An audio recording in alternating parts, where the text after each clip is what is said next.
Welcome to the Get Published podcast, sponsored by Brodie Consulting Group.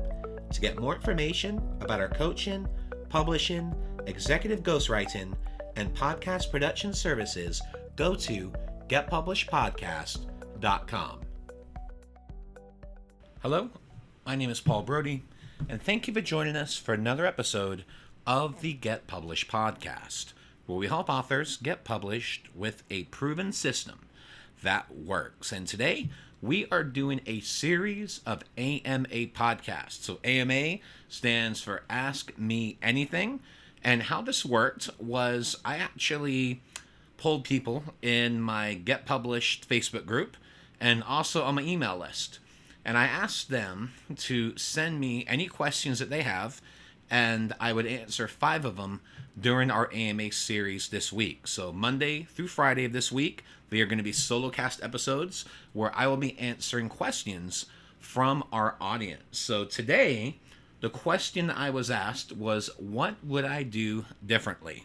So we're now in August of 2020. I actually started my own journey with publishing my first book in August of 2015. And one of the things that I've realized, and this really has become clear over the past several months, and that is if I was to do it differently, if I was to start over from scratch with launching this business and brand, then I wouldn't start with a book. And yes, I completely understand the name of this podcast is Get Published. Yes, my full-time career is as a book publisher, but let me explain. What I would do is actually create our Get Published Summit, and I would have started it 5 years ago. So instead of launching it in January of 2020 like we did, I would launch it in August of 2015. And the reason is because of the opportunities to be able to network and to connect with other people and to build your list quickly.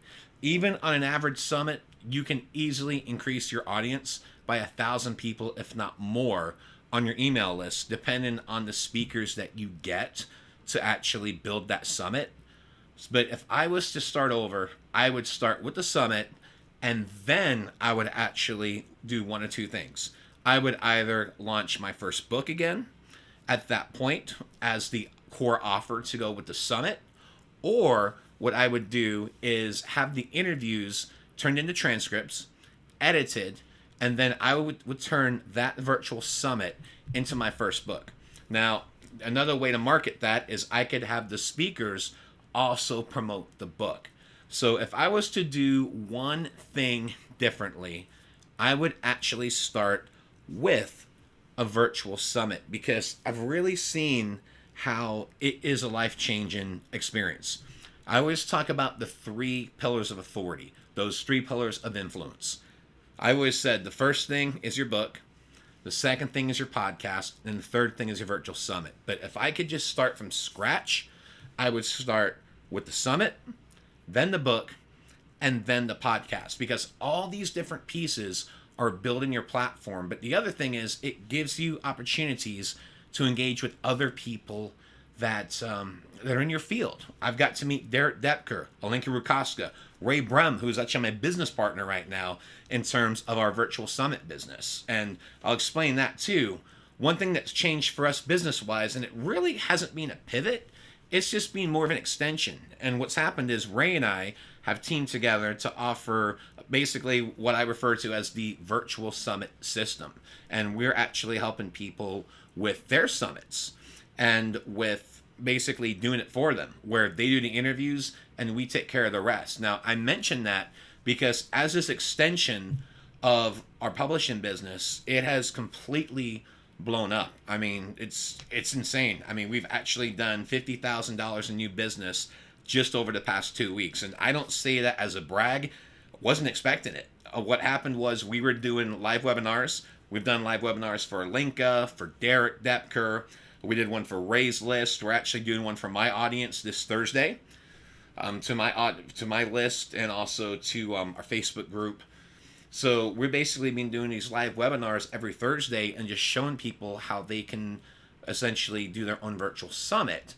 And then at the end, there's no big offer, no big sales gimmick. All we have done is invite people to set up strategy sessions. And what's happened is that they're filling up. We booked all 4 of our sessions for Friday, Saturday, Sunday. So essentially, the webinar audience has taken advantage of the opportunity, and then we have been able to onboard multiple new clients with that to basically help them with the systems that we created. And it's the same thing with my publishing business. I was able to take those elements and those pieces that I learned from my own launches to be able to help our clients. And that's one of the biggest pieces of advice that I want to give on this, that if you were to do things differently, then I highly recommend that you consider looking at virtual summits. And I'm not saying that to work with us. This is not a pitch. Look into it yourself. If you want to actually do this yourself and figure it out, Hey Summit is a great service for that. I just wasn't too big of a fan of the lack of options. One of the things I always look at is book covers. And Hey Summit, they can create a good structure for you, a good email sequence, but they can't create a great looking landing page, which is basically the book cover of virtual summits. We actually use Kartra, and Ray and I were able to team together and create an amazing registration page for when we did the second edition of our Get Published Summit, and it just made a huge, huge difference. So it's just like a book that is judged by the cover. But that is how I answer that question. What would I do differently? I would actually start with a virtual summit. So for those that are listening, those of you that are life coaches, aspiring authors, that want to get their story out there, business owners, people that want to utilize the book as your platform, that is absolutely the way to go. But I would start with the summit so you can build that authority quickly. It took me years to build this authority. It did not happen overnight. But if you are looking to do this at warp speed, then definitely research virtual summits. And if you guys want to check it out, go to thevirtualsummitsystem.com. We actually have our last webinar on there that Ray and I did last week. Check it out. A lot of great information there. And that should basically give you the foundation of where you want to go, whether that's utilizing a done-for-you service or by doing it yourself. And I want to be clear about this. You can do it yourself. It's just going to take a lot of work.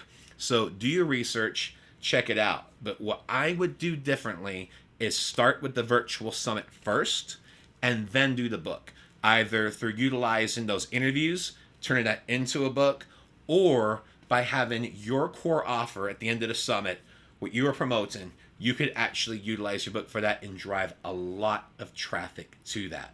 Tomorrow, we are going to talk about relaunching your book. So for those of you out there that have launched the book, we're going to talk about relaunch strategies. So if you had a great launch, awesome. Let's take that to the next level. But maybe if you didn't have such a great launch, then let's talk about some different things that you can utilize to relaunch your book, because I am a huge fan of second and third editions of your book, and everyone can do it. And the great thing is, you do it right, Amazon will actually treat it as a brand new book, so it's almost like you get a redo. So for tomorrow, we are going to talk about relaunching your book, and as always, I wish you all the best in your author journey ahead. Thanks again for joining us today. To learn more about how to get your book published with a proven system that works, grab a free copy of my book at getpublishedpodcast.com.